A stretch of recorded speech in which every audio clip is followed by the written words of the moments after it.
Assalamualaikum warahmatullahi wabarakatuh. Ashamar kafune kam jirtan dhaggeeffattoonni YouTube channel Sofumara bakka jirtanitti nageenyi kan koo kan jaalalaa fi kan kabajaa isin ada qabucha.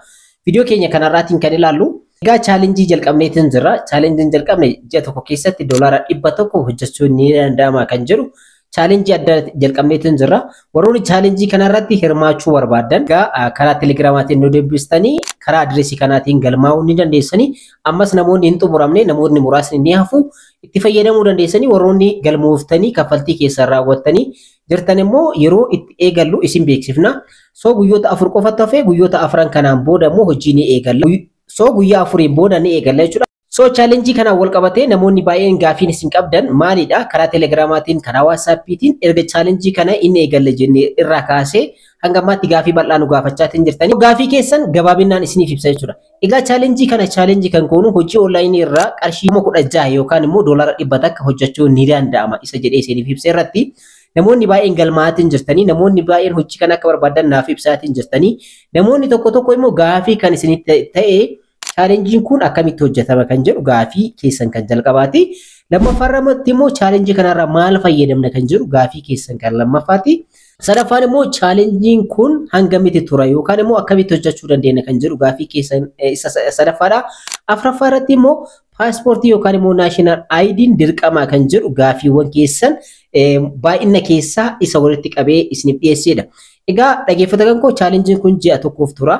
So gareedhaan hojjenna isiniin jedheetiin jira karaa bootumiitiin guruppii banameetiin jira almost warroonni kafaltan garasitti isin dabarsina warroonni hin kafalin immoo kafaltii keessan raawwachuudhaan ammas namoonni hafan ni jiranii garasitti seentanii isinis immoo gareedhaan akkamitti wajjin hojjechuu akka dandeenyu marii bal'aanii taasifna.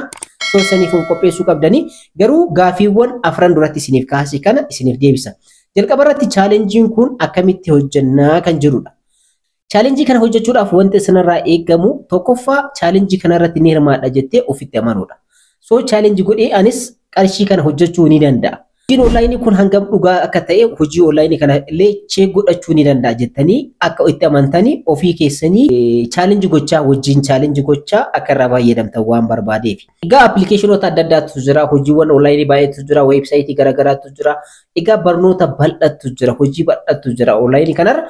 So hojii online kanneen irraa $1 kana hojjechuu ni dandeenya kan jedhu dhugoomsuudhaaf waan barbaanneef.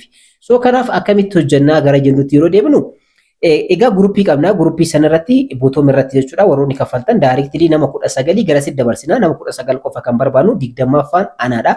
So namoonni 19 kun wajjin hojjenna. Akkamitti hojjennaa kan jedhu isiniin haadha qabu. Jalqabarratti Telegrama yoo qabaatan guruppii fi chaanaala Telegrama banadhaadha. Kanan dura viidiyoon hojjedha jira viidiyoo san ilaalaati guruppii fi chaanaala banadhaa. WhatsApp irratti illee guruppii banadhaadha. Warroonni kana hojjechuudhaaf qophooftan maaliif isin fakkaate? Guruppii maaliif akka isin fayyadu adeemsa keessa sirratti nu hubattanii garuu guruppii banadhaati guruppii keessa irratti meembarii nama baay'isaadha. Karaan ittiin hojjettan guyyaa itti eegaluu irraa kaasee appilikeeshinoota adda addaa hojii online karaa ittiin hojjechuu dandeessan baay'eetu jira. Isaan kana keessaa guyyaa guyyaadhaan gallakkisna. Isaan kanarraa immoo isin $1 hojjechaatiin deemtan. Karaa ittiin hojjettan, karaa ittiin akkaawuntii banattan, akkaataa ittiin veerifaayi gootan, akkaataa ittiin baafattan, akkaataa ittiin gara qarshii biyya keenyaatti jijjiirtanii baankii biyya keenyaatiin illee kiisa keessan akka dhaqqabu akkaataa ittiin gochuu dandeessan kana hundayyuu kan isiniif qopheessu anaadha. Sanarraa kan eegamu akkaawuntii akkamiin banachuu kan dandeessan yoo isiniif ibse akkaawuntii san veerifaayi gochuu, akkaawuntii san banachuu achirraa immoo karaa ittiin irra gochuu dandeenyu waliif ibsaatiin deemna isa irraa irra gootanii ergasii immoo akkamiin baafachuu dandeenya akkaawuntiin kanaaf isin gaafatu ittiin baafachuu dandeessan eenyu kan jedhullee adda baasee kan isiniif ibsu anaadha. So kanaaf achirratti hirmaachuudha jechuudha. Viidiyoo isiniif gallakkifama viidiyoo san ilaaltanii akkaawuntii banattanii hojii ni hojjettanii ergasii immoo hojii sanarraa akkamitti qarshii gaarii irraa argachuu dandeessan kan jedhu kan isiniif qopheessu kan isiniif qabadhee dhufu anaadha jechuudha. Ergasii immoo isin kanarraa hojjechuu danda'u jechuudha. Even isin barallee hojiin bareedu yoo jiraate hojiin nu fayyadu garee kana ni fayyada jettanii yaaddan hojiin moor kanneen caalayyuu nu fayyaduu danda'a jettanii yoo yaaddan isinis biras yoo jiraate inni riil ta'e ni fudhanna gara guruppii kanaatti fudhannee irratti hojjennaa jechuudha. So guruppiidhaan hojjenna jechuun isa kanaadha. So $1 kun argamuu ni danda'a kan jiru ilaaluudhaaf. Egaa kana yeroo isiniif ibsu YouTube irraa qarshii baay'eedhaan argadha. Karaa weebsaayitiin ni argadha. Isaan gurguddaa ta'an kanneen miti kan isiniif ibsaatiin jiru hojiiwwan xixiqqaa yeroo free time qabnu keessatti hojjechuu dandeenyu kanneen irraa haala kanaan hojjechuu ni dandeenya kan jiru ni dhugoomsina ni ilaalla ergasii immoo walirraa ni baranna. Kana qofaa miti faayidaan isin achirraa argattanii achirratti hirmaachuu keessaniin hojii online kanarraa isteeppiiwwan jira hundaan ilaaltan. akkaawuntii banachuu irraa fakkeenyaaf appilikeeshina tokko irratti ni hojjetan yoo ta'e appilikeeshina sana irratti akkaawuntii banachuu veerifaayi taasisuu ni ilaaltan. Taaskiiwwan achirratti hojjetamu ni ilaaltan. Akkamitti maallaqni walitti sassaabama doolaarri walitti sassaabama kan jedhu ni ilaaltan. Ergasii immoo akkamitti baafanna kan jedhu ni ilaaltan. Ergasii immoo gara baankii biyya keenyaatti illee doolaara sana akkamitti jijjiiranna kan jedhu ni ilaaltan. Waan guutuu keessaa argattanii jechuudha. Karaan itti hojjetan kanaadha. Hojii onlaayinii kana isintu hojjeta malee anaa miti. Anis isin wajjin hojjedha akkaawuntii mataa kan kutii banadhee isin banaatiin isinitti agarsiisa. Isin wajjin hojjedha. Isinis ofii keessanii hojjettan. So hojiin an hojjedhee qarshii kana isinii kafaluun jiru doolaara 100 ofii chaalenji gootee hojjettan wajjin. Gareedhaan taanee waliin amma kanaan dura viidiyoo isiniif galachiisaa kophaa keessanitti hojjechaatiin turtan miti akkanaa miti. Amma isa san gareedhaan wajjin taanee namoota 19 kana hammannee hojjennaadha. Namoota 19 oli hin barbaannu. Namoota 19 kana hammannee gareedhaan wajjin hojjenna.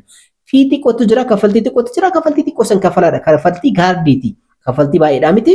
Ishee san yoo kaffaltan hedduu tokko salphaadha. Karaa salphaadhaan akkamitti waliin hojjechuu dandeenya kan jedhu wajjin hojjechaa isinitti agarsiisaa itti fayyadamtan jechuudha. Kana qofaa miti barnoota bal'aa irraa argachuu dandeessan. Lammaffaan irratti immoo akkamitti galmoofnaa kan jedhudha. Galmee kan isin gaafa telegiraama kanaatiin yookaan immoo lakkoofsa bilbilaatiin naqunnamuu dandeessanii ergasii immoo isiniif erga wanta isin irraa eegamu jechuudha. Egaa wantoota kanaadha kan isin barbaachisu jechuudha. Inni biraa immoo bilbila yookaan laaptooppii akkasumallee daataa intarneeta gahaa qabe yeroo gahaa qabaachuu qabdan. Egaa isa kanneen yoo qabaattan hojjechuudhaaf isin gahaadha jechuudha. Wanti irraa hojjettan isintu hojjeta malee anaa miti. Okay? Wanti hubachuu qabdan asirratti baay'een keessan guruppii qofa jooyii waan gootaniif yookaan immoo hojii onlaayinii kana jooyin qofa waan gootaniif waan isiniif kafalamu isiniif fakkaata. So hojii hojjetan qofa isiniif qopheessaa hojii sana irratti kan hojjetu isinii jechuudha. So akkasitti hubachuu qabdan. Inni biraa immoo gaafiin inni biraa maalidha? National ID yookaan paaspoortiin dirqamaa kan jedhudha. So paaspoortiin national ID dirqamaa miti. Garuu akkaawuntii banattanii akkaawuntiiwwan kanneen veerifaayi gochuudhaaf akka isin gaafatan appilikeeshinoonni adda addaa ni jiranii isaan saniif isin fayyada jechuudhaaf isiniif ibsuu barbaadeeti malee dirqamaa miti. Garuu appilikeeshinoota wantoota akkasii hin gaafanne jira waan ta'eef isaan irraa hojjechuu ni dandeessan isinis rakkoo takka hin qabu. Garuu paaspoortii fi national ID yoo qabaattan irra filatamaadha kan jedhu isiniif ibsuu barbaadeeti.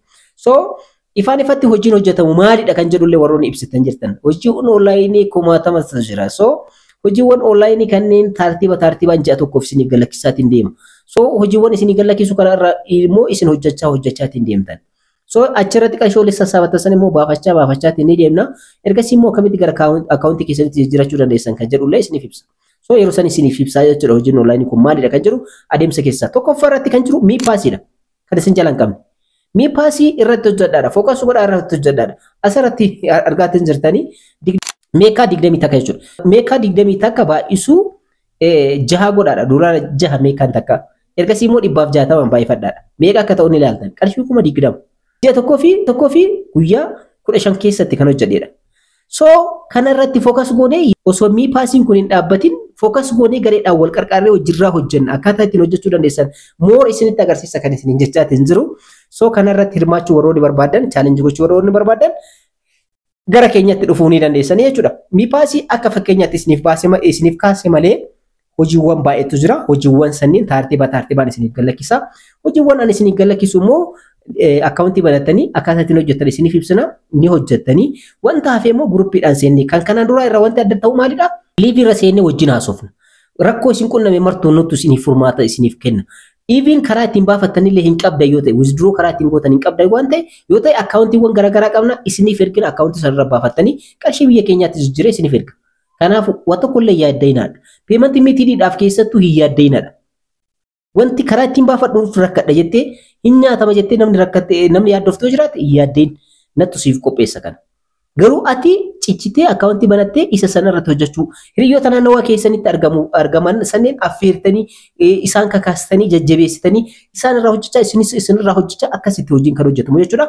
So kana moor warroonni galmooftan gara guruppiitti aadisiin goona.